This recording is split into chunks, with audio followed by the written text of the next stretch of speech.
Yo, what's good, everybody? My name is Cosmic, and I want to welcome you to my channel, Opinion Stated, where I give unfiltered, opinionated sports takes. Let's go.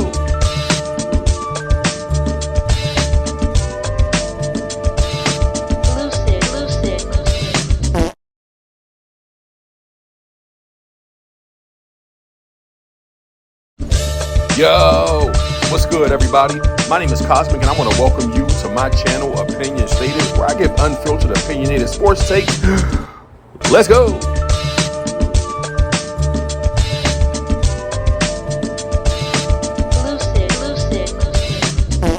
Yo, what's good, everybody? My name is Cosmic. I want to welcome you back to my channel, Opinion Stated. Let's talk about some of the strength in the West. Also, the Dallas Mavericks.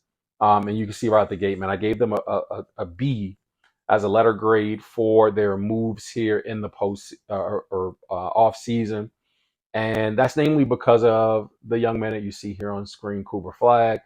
They drafted Cooper Flag #1 overall after getting the NBA stimulus package for giving Luka Doncic away. The NBA made sure that they had the magnet ball, you know what I mean, pop up in the lottery there as the ping pong balls went around, just to make sure that they, receive something back, man, for giving LA the stimulus of Luka Doncic, a generational talent. And that is not the only thing. Obviously, they re-signed or extended Kyrie Irving's contract out 3 more years, re-signed Dante Exum, and they also added D'Angelo Russell. Now, I gave them a B, which might seem kind of high. It's like, why? They extended somebody's contract who's hurt. We know that Kyrie has tremendous value, so it's not just about him being an injured player.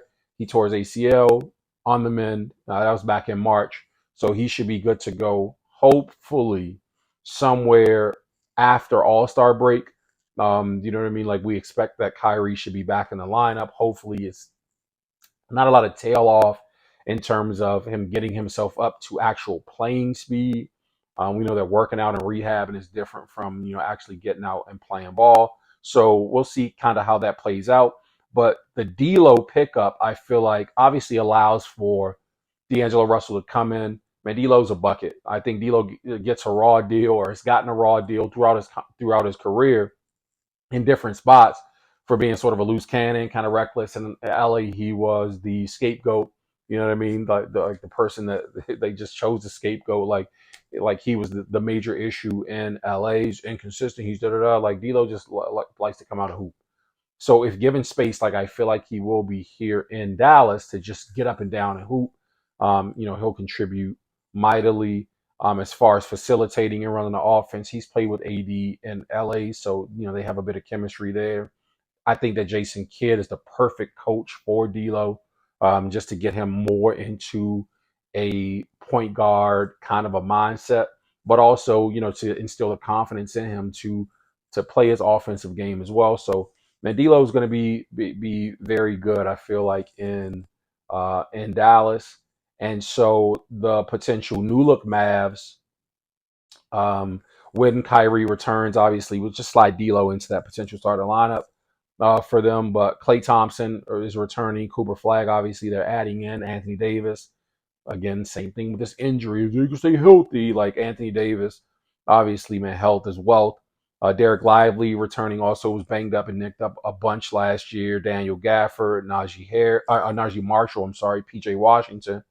And so Dallas actually, man, sneakily still has a very, very, very good team. That letter grade that I gave them is not indicative of the team makeup. It's just what I feel like, that B letter grade that I gave them of what they did in the off season, in terms of free agency and the draft. So that's that for Dallas, man. The Texas teams are stacked too. Texas is going to be a dogfight between San Antonio, Houston, and Dallas, man. So they're all returning really, really, really decent teams.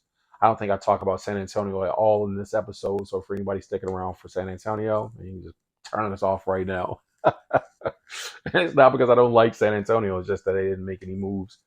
And the offseason that we're talking about and haven't made any. I mean, he got rid of Chris Paul or getting rid of Chris Paul, and that's it. You know what I'm saying? So next up is the Oklahoma City Thunder, the defending champion or reigning champion. I'll say reigning champion Oklahoma City Thunder because they haven't played a game yet in defense. But they didn't make any moves, so I gave them a letter grade of a D here. You know what I'm saying? So man, put a D on their off season moves to this point, and it's again a D simply because I mean obviously they had to extend Shea to take care of him, AJ Mitchell, Jalen Williams. They didn't add anybody. Dylan Jones departed for the Wizards, who I am going to talk about here coming up. But yeah, so I just said a D because I mean clearly they were going to take care of extending Shea and the other players, but not improving the roster in the offseason is a reason for the D. Do they need to improve the roster? I can hear some of you thinking like, man, they good. Why do they need to improve the roster? They got draft capital. They have young players. Man, they're good. If they need to trade for somebody, they can just deal some of those draft picks and throw some folks in. But right now, they're going to run it back exactly as it was last season. And I don't think that that's a bad move for them. I'm literally just grading their off-season moves, which they didn't make any. So a D. That kind of explains that. Next up, I want to get into the Miami Heat. And like I said, we had some breaking news on the Miami Heat front. Miami, Utah, and the Clippers were involved in a 3-team trade just this morning, which has major implications on this Miami Heat team. They brought in Fontecchio here in the offseason. Davion Mitchell was returning on a 2-year deal, extending him out. But the Miami Heat were able to land Norman Powell from the Clippers. Now, I've been a Norman Powell fan since he's been in the league. I've appreciated him at his various stops in the league. Really liked him as a fit in LA with the Clippers.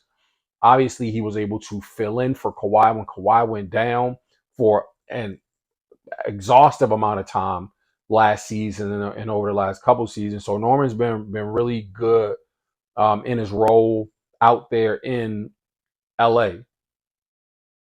Do I love this move for Miami? Not really. And you can see I graded the Miami offseason moves a C.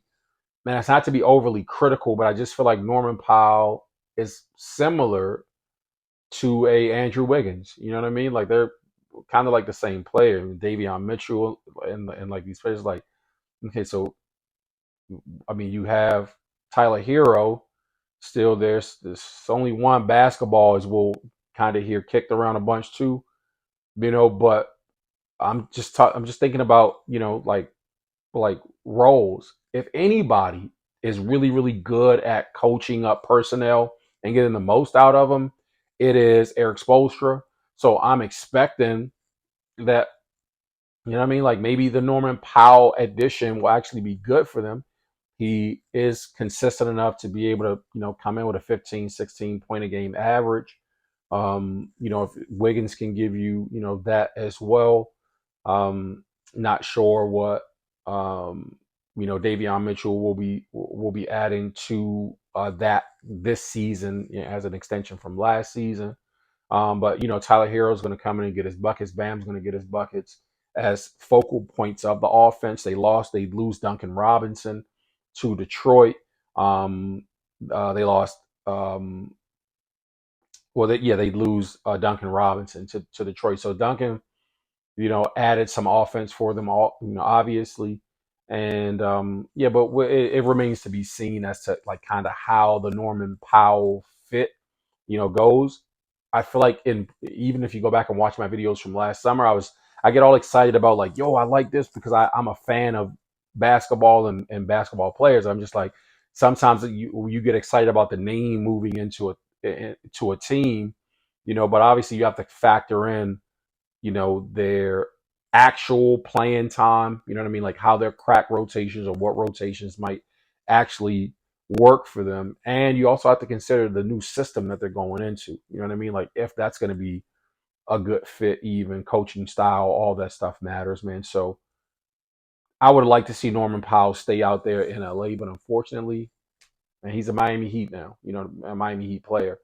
And I'll get into the LA Clippers here in a bit, but before that, moving back out west, I want to talk about the Phoenix Suns. Oddly enough, man, I gave them a B plus as a letter grade, and it might sound crazy to have given them a B plus. But again, I am only grading their offseason moves. I'm not saying that they are a B plus team in the Western Conference, but grading these moves, first of all, getting off of Kevin Durant or getting out of business in bed with Kevin Durant, I think is a good thing for them. As I stated, live out here presently in Phoenix, Arizona, have been for the last 13 years, which kind of by default has gotten me affection to the Phoenix Suns.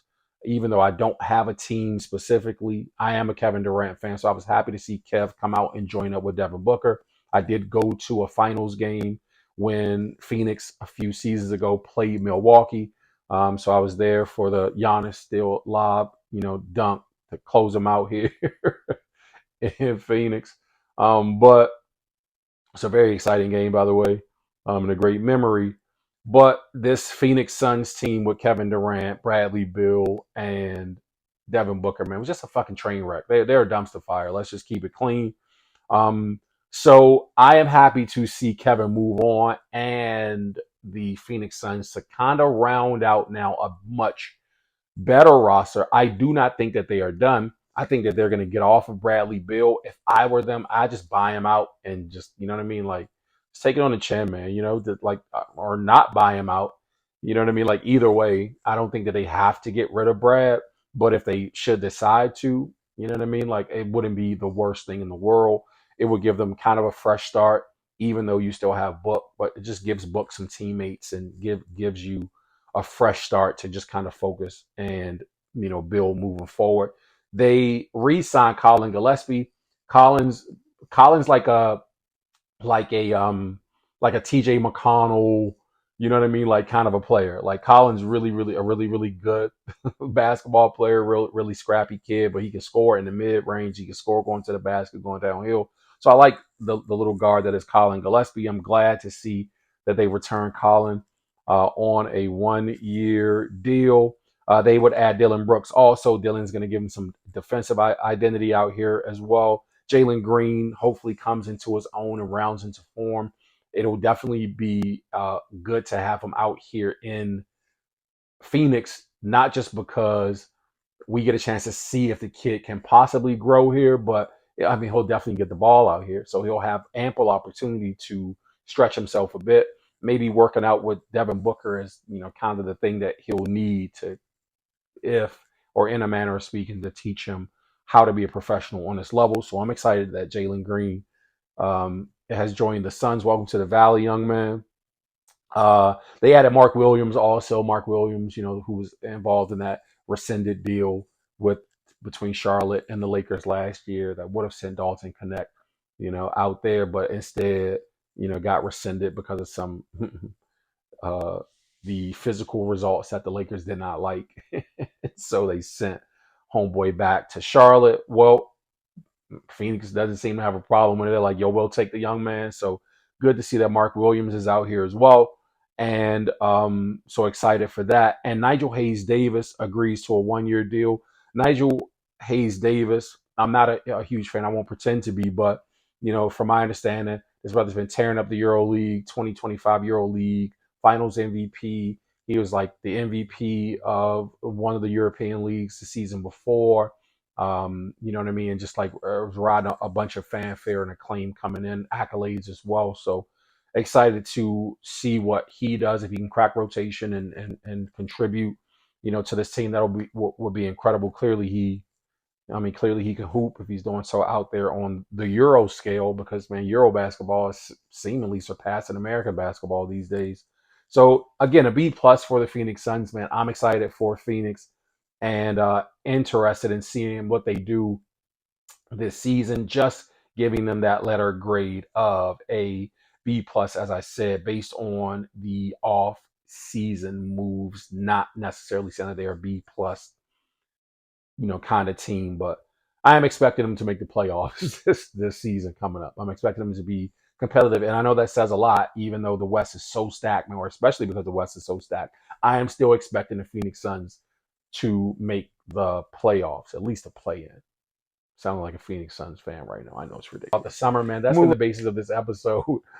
I just wanted to go through, these teams. I didn't talk about every team, like I said, man. So let me know if you agree Share your opinion and comment. Also, like the video if you haven't done so as well. Man, I'll catch you guys in the next episode. Until then, take care of yourselves. Blessings.